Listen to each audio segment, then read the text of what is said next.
কাহিনীর শুরুতেই আমরা দেখি চারদিকে যুদ্ধ, আগুন আর ধ্বংসের মধ্যে কিছু মানুষ আকাশ থেকে পানিতে পড়ছে। প্রথম দেখাতেই মনে হবে পৃথিবী বুঝি শেষ হয়ে গেছে, কিন্তু আসল চমকটা এখানে, কারণ এই যুদ্ধটা বর্তমানের না, ভবিষ্যতে। আর যাদের আমরা মরতে দেখছি তারা এসেছে আজ থেকে 28 বছর পরের পৃথিবী থেকে। এরপর গল্প আমাদের নিয়ে যায় ড্যান নামের একজন সাধারণ স্কুল টিচারের জীবনে। বাহির থেকে সাধারণ হলেও ভিতরে ভিতরে সে নিজের জীবনে অনেক হতাশ। সে আর্মি রিসার্চ ল্যাবে চাকরির স্বপ্ন দেখেছিল, কিন্তু সেদিন সে জানতে পারে তাকে রিজেক্ট করা হয়েছে। একদিকে ক্যারিয়ারের ব্যর্থতা, অন্যদিকে নিজের বাবার প্রতি বছরের পর বছর জমে থাকা রাগ, সব মিলিয়ে ড্যানের জীবন তখন পুরো ভেঙে পড়ার পথে। ঠিক সেই সময় পৃথিবীতে ঘটে যায় এমন এক ঘটনা যেটা পুরো মানব জাতির ভাগ্য বদলে দেয়। একটা ফুটবল ম্যাচ চলাকালীন হঠাৎ স্টেডিয়ামের মাঝখানে খুলে যায় এক রহস্যময় পোর্টাল, আর সেখান থেকে বেরিয়ে আসে ভবিষ্যতের সৈনিকরা। তারা সবাইকে জানায় 2051 সালে পৃথিবীতে ভয়ঙ্কর এলিয়েনদের আক্রমণ হয়েছে, যাদের নাম হোয়াইট স্পাইক। মানুষ সেই যুদ্ধে প্রায় হেরে গেছে। যদি এখনই কিছু না করা হয় তাহলে মাত্র 11 মাসের মধ্যেই পৃথিবী থেকে মানুষের অস্তিত্ব মুছে যাবে। তাই ভবিষ্যতের মানুষরা অতীতের সাধারণ মানুষদের ধরে নিয়ে যাচ্ছে যুদ্ধ করার জন্য। কেউ স্বেচ্ছায় যাচ্ছে না, সবাইকে জোর করে পাঠানো হচ্ছে মৃত্যুর মুখে। আর যাদের পাঠানো হয় তাদের অর্ধেকেরও বেশি আর কখনো ফিরে আসে না। এরপর একদিন হঠাৎ ড্যানের কাছেও নোটিশ আসে। সে ভেবেছিল হয়তো চাকরি পেয়েছে, কিন্তু সেখানে গিয়ে সে জানতে পারে তাকে ভবিষ্যতে যুদ্ধ করার জন্য বেছে নেওয়া হয়েছে। তার হাতে একটা ট্র্যাকিং ডিভাইস বসিয়ে দেয়া হয় যেন সে পালাতে না পারে। ড্যান বুঝে যায় এখন তার সামনে শুধু দুটো রাস্তা আছে, মরে যাওয়া অথবা যুদ্ধ করা। তার স্ত্রী অ্যামি অনেক চেষ্টা করে তাকে আটকাতে, এমনকি বলে নিজের বাবার সাহায্য নিতে, কারণ একমাত্র তার বাবাই সেই ডিভাইস খুলতে পারবে। কিন্তু রাগ আর অভিমানের কারণে ড্যান নিজের বাবার সাহায্য নিতে চায় না। এখানেই আমরা বুঝতে পারি এই গল্প শুধু এলিয়েনের যুদ্ধের না, এটা একটা ভাঙা পরিবারেরও গল্প। এরপর শুরু হয় সবচেয়ে ভয়ঙ্কর অংশ। ড্যান আর আরো অনেক সাধারণ মানুষকে টাইম মেশিন দিয়ে পাঠানো হয় 2051 সালে, কিন্তু মাঝপথে সিস্টেমে গন্ডগোল হওয়া মাত্রই তারা সবাই মাটিতে নামার বদলে আকাশ থেকে পড়তে শুরু করে। অনেকেই মাটিতে পড়েই মারা যায়। সৌভাগ্যবশত ড্যান একটা সুইমিং পুলে পড়ে বেঁচে যায়। চারদিকে তখন শুধু ধ্বংস আর এলিয়েন। কোনো শহর নেই, কোনো নিরাপদ জায়গা নেই, মনে হয় যেন পৃথিবীতে আর কোনো মানুষ নেই। এরপর ড্যানদের একটা রিসার্চ ল্যাবে পাঠানো হয়, যেখানে নাকি গুরুত্বপূর্ণ গবেষণা চলছিল।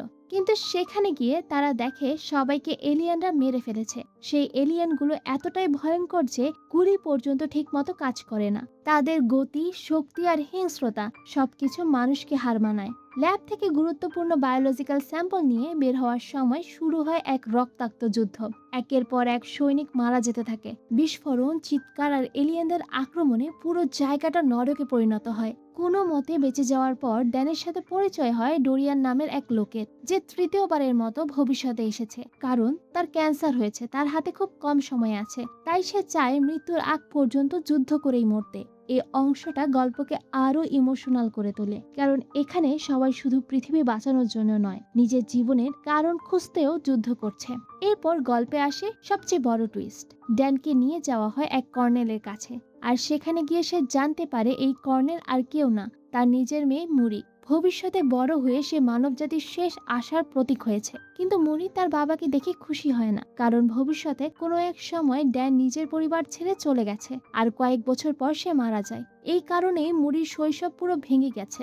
ড্যান তখন বুঝতে পারে সে শুধু পৃথিবীকেই না, নিজের পরিবারকেও হারাতে চলেছে। মুরি জানায় হোয়াইট স্পাইকদের মধ্যে একটা ফিমেল এলিয়েন আছে, যেটা বাকি সব এলিয়েন তৈরি করে। যদি তাকে মেরে ফেলার মতো টক্সিন বানানো যায় তাহলে পুরো এলিয়েন জাতিকেই শেষ করা সম্ভব। এরপর শুরু হয় সেই ফিমেল এলিয়েনকে ধরার মিশন। এই দৃশ্যগুলো এতটাই টেনশন ভরা যে এক সেকেন্ডের জন্য চোখ সরানো যায় না। অবশেষে তারা ফিমেলটাকে ধরে ফেলতে সক্ষম হয়। তারপর মুরি তার ডিএনএ দিয়ে টক্সিন তৈরি করতে শুরু করে, কিন্তু সময় খুব কম, কারণ ড্যানের 7 দিন শেষ হয়ে আসছে। যদি সে এখন ফিরে না যায় তাহলে আর কখনো বর্তমান সময়ে ফিরতে পারবে না।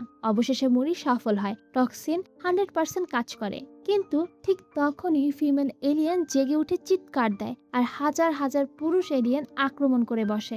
পুরো বেস ধ্বংস হয়ে যেতে শুরু করে, চারদিকে শুধু মৃত্যু। ড্যান আর মুরি কোনো মতে টাইম মেশিনের দিকে এগোতে থাকে, কিন্তু শেষ মুহূর্তে ফিমেল এলিয়েন মুরিকে ধরে ফেলে। ড্যান তাকে বাঁচাতে চাইলেও টাইম মেশিন জোর করে তাকে বর্তমান সময়ে ফিরিয়ে আনে। নিজের চোখের সামনে ভবিষ্যতের মেয়েকে মরতে দেখে ড্যান পুরো ভেঙে পড়ে। বর্তমানে ফিরে এসে ড্যান বুঝতে পারে যদি এখনই কিছু না করা হয় তাহলে ভবিষ্যতের সেই ধ্বংস ঠেকানো যাবে না। এরপর সে এলিয়েনদের একটা নোক নিয়ে গবেষণা করে জানতে পারে এলিয়েনরা আসলে ভবিষ্যতে পৃথিবীতে আসেনি, তারা হাজার বছর আগেই বরফের নিচে চাপা পড়েছিল। বরফ গলার কারণেই 2051 সালে তারা বেরিয়ে আসে। এই তথ্য জানার পর ড্যান, ডোরিয়ান, চার্লি আর তার বাবা মিলে রাশিয়ার এক গ্লেসিয়ারে যায় যেখানে সেই এলিয়েন স্পেসশিপ লুকিয়ে ছিল। এখান থেকে শুরু হয়ে যায় শেষ যুদ্ধ। বরফের নিচে লুকিয়ে থাকা সে এলিয়েনদের জাহাজের ভেতর ঢুকে তারা একে একে ঘুমন্ত এলিয়েনদের টক্সিন দিয়ে মেরে ফেলতে শুরু করে, কিন্তু আবারও জেগে ওঠে সেই ফিমেল এলিয়েন। শুরু হয় শেষ লড়াই। ডোরিয়ান নিজের জীবনের কথা না ভেবে জাহাজ উড়ায়। ড্যানের বাবাও নিজের জীবন বাজি রেখে ছেলেকে বাঁচায়। শেষ পর্যন্ত ড্যান সেই ফিমেল এলিয়েনটাকে হত্যা করতে সক্ষম হয়, আর সেই মুহূর্তেই বদলে যায় ভবিষ্যৎ। পৃথিবী ধ্বংস হওয়ার আগেই যুদ্ধ থেমে যায়। শেষে আমরা দেখি ড্যান নিজের পরিবারের কাছে ফিরে এসেছে। এবার সে সিদ্ধান্ত নেয় যে ভুলের কারণে ভবিষ্যতে তার পরিবার ভেঙে গেছে সে ভুল আর সে কখনো করবে না। আর এভাবেই শেষ হয় এক অসাধারণ টাইম ট্রাভেল আর এলিয়েন যুদ্ধের গল্প, যেখানে শুধু পৃথিবীকে না, একটা পরিবারকে বাঁচানোর লড়াই দেখানো হয়।